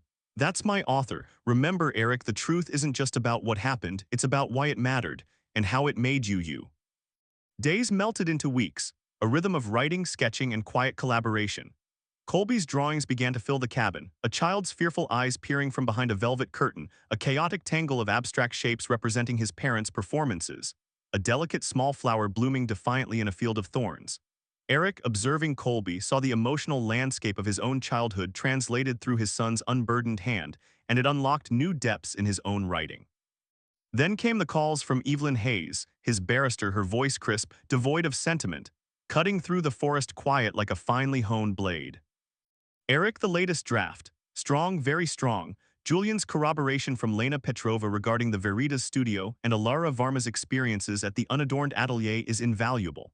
Their testimonies on Maria and Alan's artistic exploitation are watertight. However, on page 147, where you describe Maria's public accusation that you stole her artistic vision for a corporate presentation, Eric braced himself. Yes. We need to nuance that. While Julian's findings unequivocally show she had no legitimate claim, and her vision was often a derivative appropriation of others, we cannot simply state she lied. We must say, Maria publicly asserted I had stolen her artistic vision, a claim later disproven by documented evidence of prior art and independent testimony from former collaborators. It's a subtle shift, but it protects us from a direct defamation counterclaim. The facts will speak, Eric, but they must do so in legally defensible language. Evelyn was his bulwark, the unyielding fortress around his truth. Her cold, analytical eye ensured that every word, every accusation, however justified, was meticulously fortified against legal assault. She pointed out potential ambiguities, suggested rephrasing statements of personal experience to be observations, and cross-referenced every claim with Julian's extensive dossier of evidence from the Civic Vault of Records and Lumina Cultural Foundation. They will fight, Eric, Evelyn warned him. They will twist, they will theatricalize, they will gaslight. Your memoir must be impervious. It must be a weapon forged not just from pain, but from unassailable fact presented with surgical precision. Eric listened, taking notes, understanding the symbiotic relationship between Clara's push for emotional truth and Evelyn's demand for legal truth. Both were vital. His memoir was not just a story, it was a calculus, a methodical deconstruction of lies fortified with emotion, weaponized with facts. The final weeks were a blur of intense focus. Eric refined, Colby drew, and the cabin hummed with creative energy. Colby's final illustration, destined for the book's end pages, was a vibrant, almost ethereal depiction of a boy no longer shadowy, holding a small, brightly colored bird that sang a clear, joyful note. In the background, faded, broken lines represented the past, but they were distant, receding. The manuscript was finally complete. Eric read it one last time from cover to cover. It was raw, honest, and undeniably his. The meticulous executive had finally allowed himself to feel, to express, to embrace the truth of his messy human experience. It's done, he told Clara on a hushed call. Excellent, Eric. Evelyn has given it her final blessing and the legal team is confident. The editor is absolutely thrilled. We're moving to print. There was a pause, a breath of anticipation. Are you ready? Eric looked at Colby, who was humming softly as he tidied his art supplies. He looked at the manuscript, thick and real, lying on the desk. He thought of the public humiliation, the career suspended, the initial strain on his marriage. He thought of the clarity, the reconciliation, the renewed bond with his son. I'm ready, he said, the word a whisper that held the weight of a lifetime. The book, A Calculus of Lies, was no longer just a project. It was his truth, and soon the world would read it. The silence of the cabin now felt pregnant with the impending echo of his voice, about to reach millions. It would be a confrontation on a scale he hadn't yet imagined. The world, or at least that corner of it that trafficked in public sentiment and literary buzz, had been set ablaze by a calculus of lies. It had started subtly, a ripple in the literary community, a murmur of an insurance executive's surprisingly poignant memoir. Then, like a calculation reaching its inevitable, exponential conclusion, it exploded. Critics hailed it for its unflinching honesty, its meticulous detail, and its stark contrast to the sensationalism it critiqued. Readers, exhausted by manufactured drama, devoured Eric's narrative, finding in his quiet pursuit of truth a resonant chord. The raw, almost childlike purity of Colby's illustrations, scattered throughout the text like forgotten dreams, elevated the work from mere expose to a genuine artistic statement, a testament to uncorrupted expression. Eric's carefully constructed world, once a fortress against chaos, was now open, vulnerable, and paradoxically, stronger than ever. It was this authenticity that caught the attention of Amelia Vance. Her piercing blue eyes, accustomed to dissecting political machinations and corporate malfeasance, saw beyond the family drama to the profound psychological undercurrents of Eric's story. She saw a man who, unlike so many public figures, wasn't performing. He was simply revealing. Her show, the highly respected Vance and Veracity, prided itself on unvarnished truth, and Eric Covern was a story ripe for the telling. She'd contacted Clara Sterling directly, bypassing publicists, a clear sign of her intense personal interest. Clara, ever the discerning agent, knew this was the moment.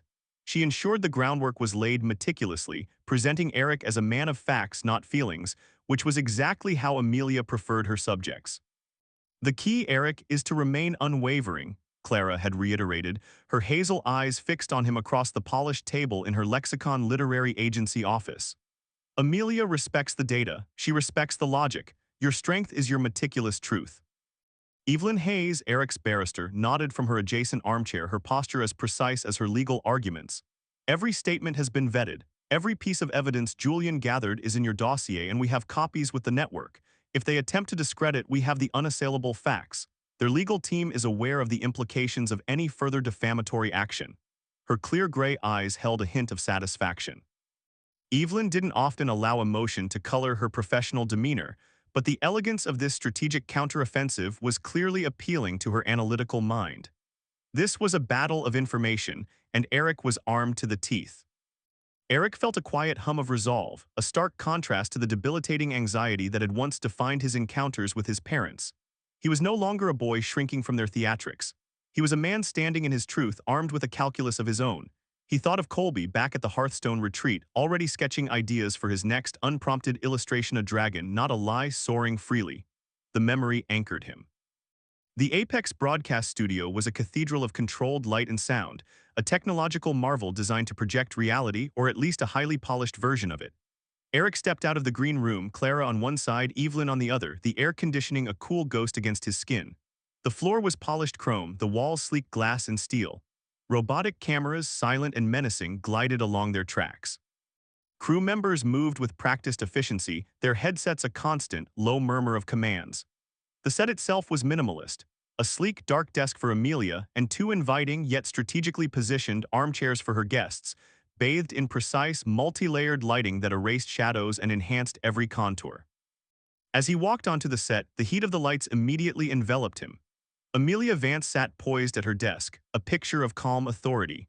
Her dark auburn hair was perfectly coiffed, her piercing blue eyes radiating an intelligent curiosity that was both disarming and intensely probing.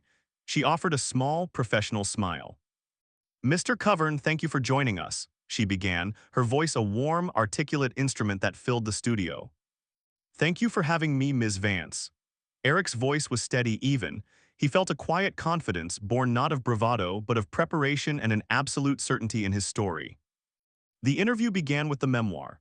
Amelia expertly navigated Eric through the early chapters, exploring his childhood in the Equine Conservatory and the Shifting Sands commune.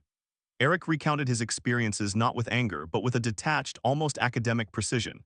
He spoke of the artistic collective, the performative parenting, the gaslighting, and the constant feeling of being a prop in his parents' grand, self-serving narratives.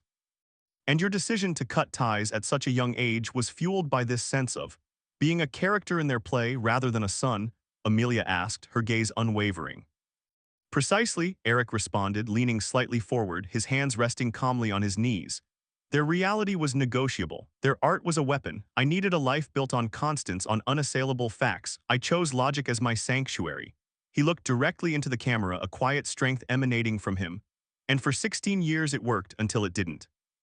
Amelia transitioned to the recent public smear campaign, showing clips from Morning Reckoning, the garish theatrical performance by Maria and Alan. The juxtaposition was stark.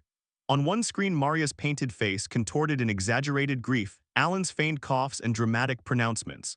On the other, Eric, calm and composed, a stark antidote to their histrionics.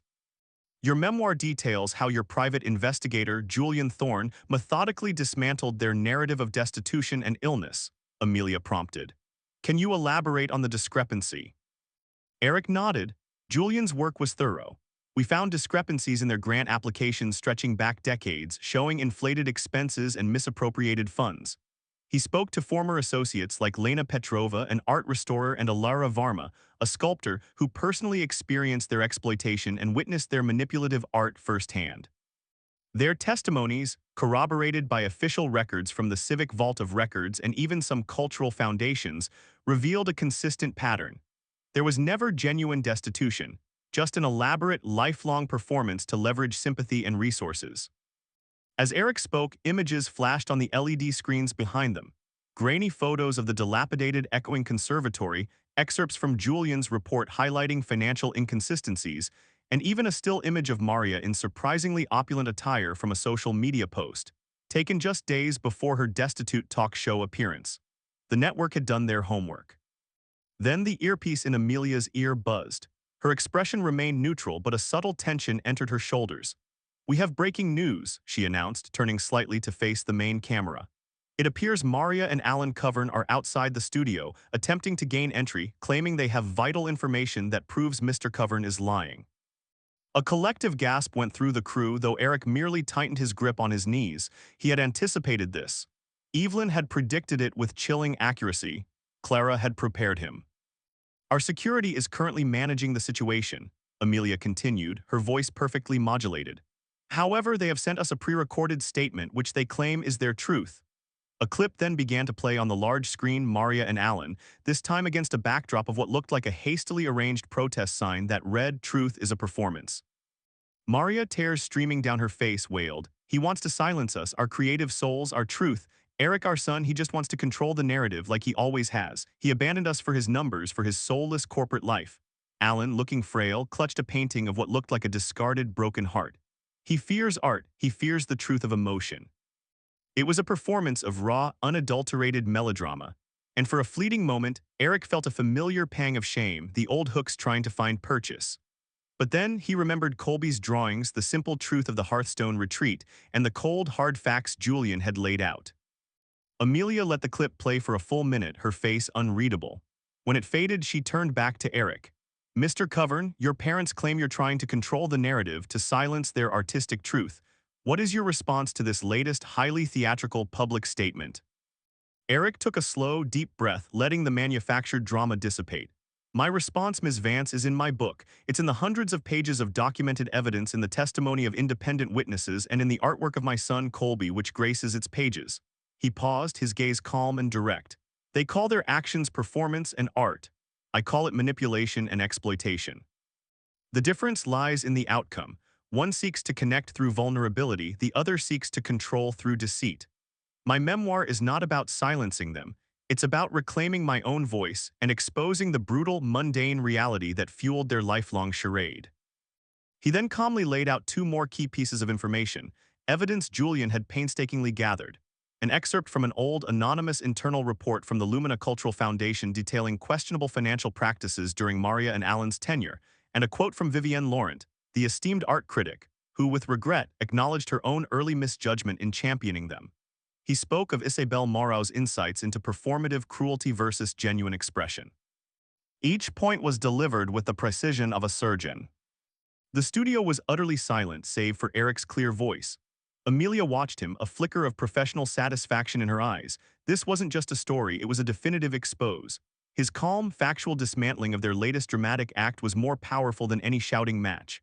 The public, who had seen Maria and Alan's previous performance, now had the other side, meticulously presented, undeniable. The contrast was devastating.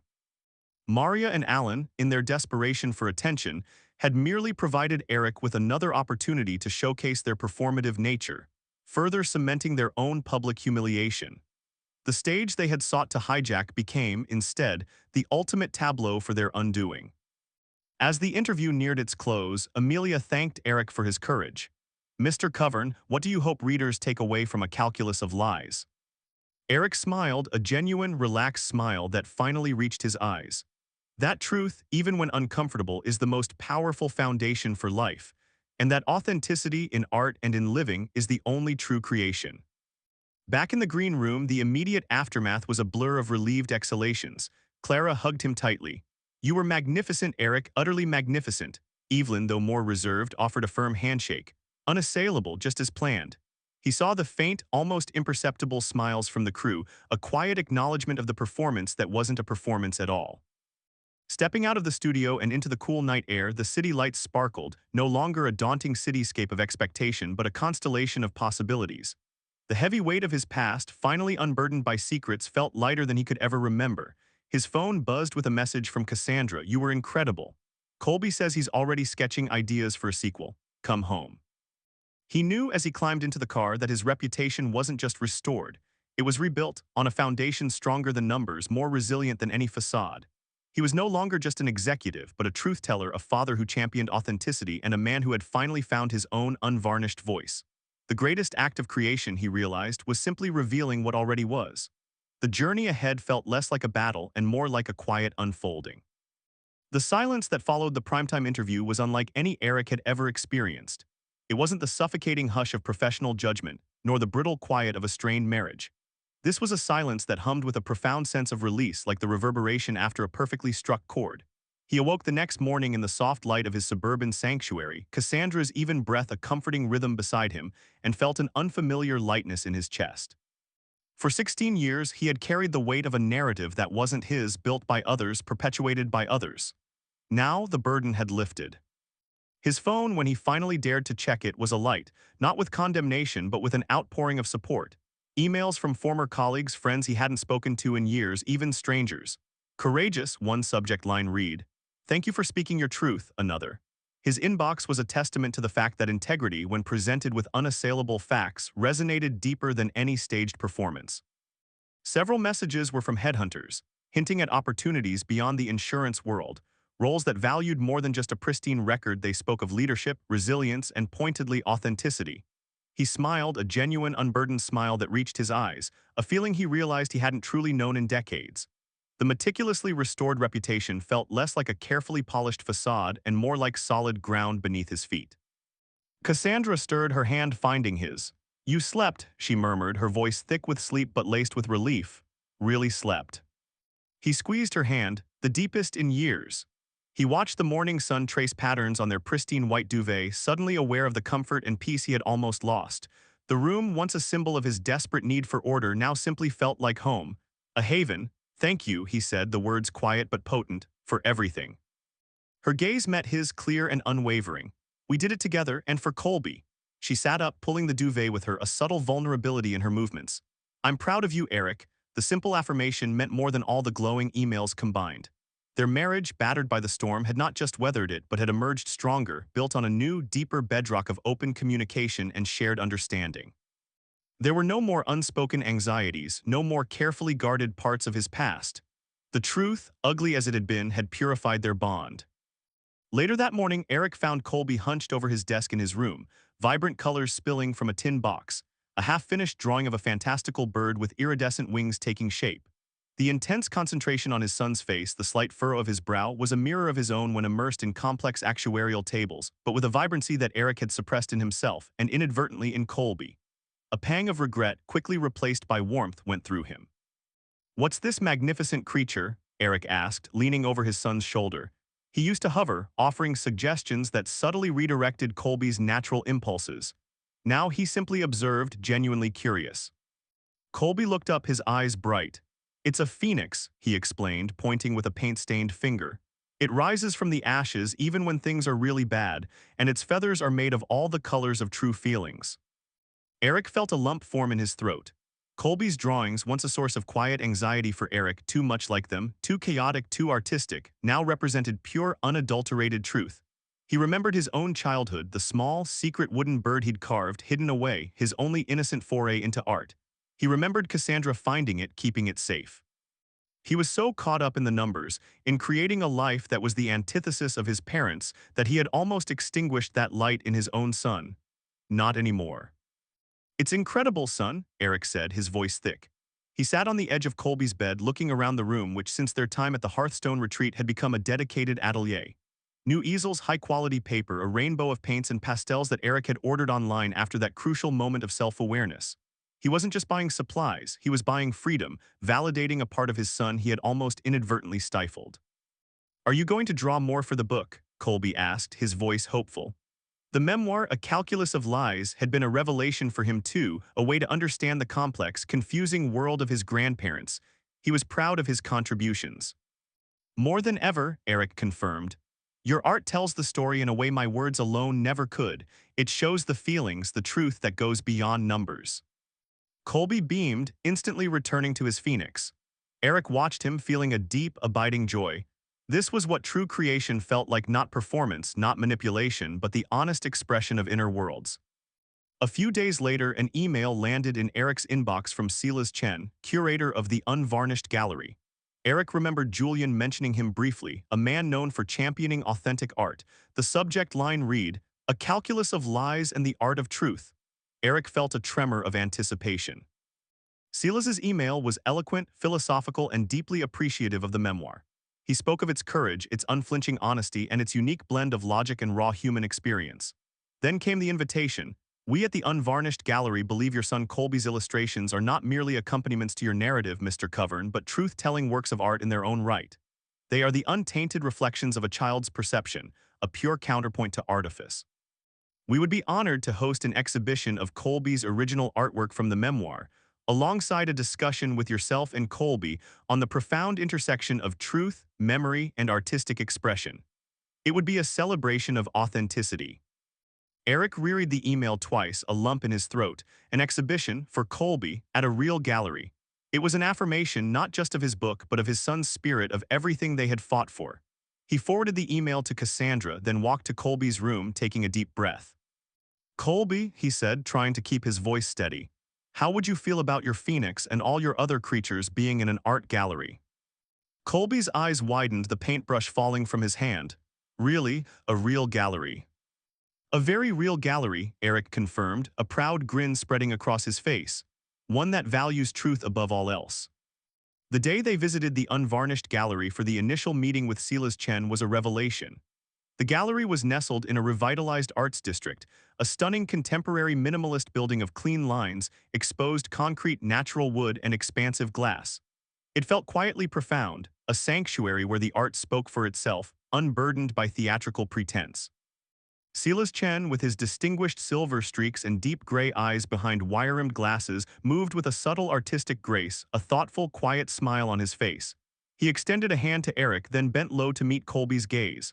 "Young artist," he said, his voice soft but resonant. "It is an honor to meet you. Your work speaks volumes." Colby, usually shy, seemed to blossom under Silas's genuine attention. As they walked through the sun-drenched halls, Eric felt a profound sense of rightness. This was the antithesis of the echoing conservatory, of the frayed canvas studio. This was where art truly lived, where it healed, where it spoke truth. "Your memoir, Mr. Covern," Silas mused as they settled into a quiet alcove with cups of artisanal tea, "is a testament to the power of unvarnished truth. It dismantles the very notion that life or art is merely a performance to be curated for effect. And Colby's illustrations, they are the heartbeat of that truth. They are pure, untainted, directly from the soul. They show us that the greatest act of creation is often the simplest, to simply be authentic." Eric nodded, absorbing Silas's words. He had been so focused on proving his parents' lies that he hadn't fully articulated this deeper truth for himself. Art wasn't a weapon of manipulation. It was a conduit for genuine expression, for connection. And in seeing Colby's art through Silas's discerning eyes, he saw his own path more clearly. He no longer needed to build fortresses of logic against chaos. He could build bridges of authenticity. In the weeks leading up to the exhibition, their suburban sanctuary hummed with a renewed creative energy. Eric and Colby spent hours together, carefully selecting the illustrations, Eric asking probing, open-ended questions about the feelings and stories behind each one. Colby, with his father's unwavering support, described the quiet terror of seeing his grandparents' dramatic outbursts, the confusion of their performances, and the quiet solace he found in his sketchbook. Eric, in turn, opened up about his own childhood, sharing details he had suppressed for decades, the words flowing freely as he looked at Colby's vivid depictions of their shared, painful past. Cassandra watched them, her heart swelling with gratitude. The quiet tension that had once permeated their home was gone, replaced by laughter, by shared projects, by open, honest dialogue. Eric no longer retreated into his office, guarding himself. He was present, engaged, truly seeing his son. Their evening conversations were no longer careful navigation around an emotional minefield, but explorations of their shared future built on the solid ground of trust and truth. She felt a peace she hadn't thought possible, a sense of belonging in a truly authentic family. The exhibition opening at the Unvarnished Gallery was a quiet triumph. The gallery was filled with a diverse crowd: art critics, curious readers of the memoir, fellow artists, and many people who had simply been moved by Eric's story. Colby's illustrations, vibrant and poignant, adorned the walls, each one a window into the child's perspective of a chaotic, manipulative upbringing, now juxtaposed with Eric's clear, factual narrative panels. The phoenix, now complete, soared majestically from a large canvas, its multicolored feathers shimmering under the gallery's subtle lighting. Eric stood by Colby, his hand resting proudly on his son's shoulder, a stark contrast to the stiff, guarded man he once was. He spoke briefly, his voice calm and clear, without notes or pretense. "My life was built on numbers," he began, looking out at the attentive faces. A calculus of logic, a fortress against the chaos of lies, but I learned that sometimes the most profound truths aren't quantifiable. They're felt. They're seen through the innocent eyes of a child and expressed through the honest strokes of a brush. He gestured to Colby's artwork. This is not just art, this is truth, and in creating it we found our own voices and we found each other. Colby, standing a little taller than Eric had ever seen him, nodded seriously. Later, as the crowd thinned, Sela's Chen clapped Eric on the back. A profound evening, Mr. Covern. This is precisely the kind of truth art my gallery was founded to champion. It proves that authenticity has its own undeniable resonance. Eric smiled, a deep, genuine smile. It does, he agreed. He looked at Colby, who was excitedly explaining the symbolism of his phoenix to a small cluster of admiring adults. He looked at Cassandra, standing by his side, her eyes radiating warmth and pride. He looked around the gallery at the honest, unadorned art and felt a quiet, profound certainty. His old life, defined by numbers and the calculated avoidance of chaos, was gone. In its place, he had built something far more robust, a life defined by truth, by integrity, and by the boundless, authentic creativity he now nurtured in his son and in himself. He was no longer just an insurance executive. He was a husband, a father, a storyteller, and a champion of unvarnished truth. The calculus of lies had been painstakingly solved, not with equations, but with the messy, beautiful, undeniable power of honest creation. And sometimes, he realized, looking at Colby's phoenix, the greatest act of creation was simply allowing the truth to rise. If you enjoyed this video, please hit the thumbs up button to like it. And please do subscribe to support the channel.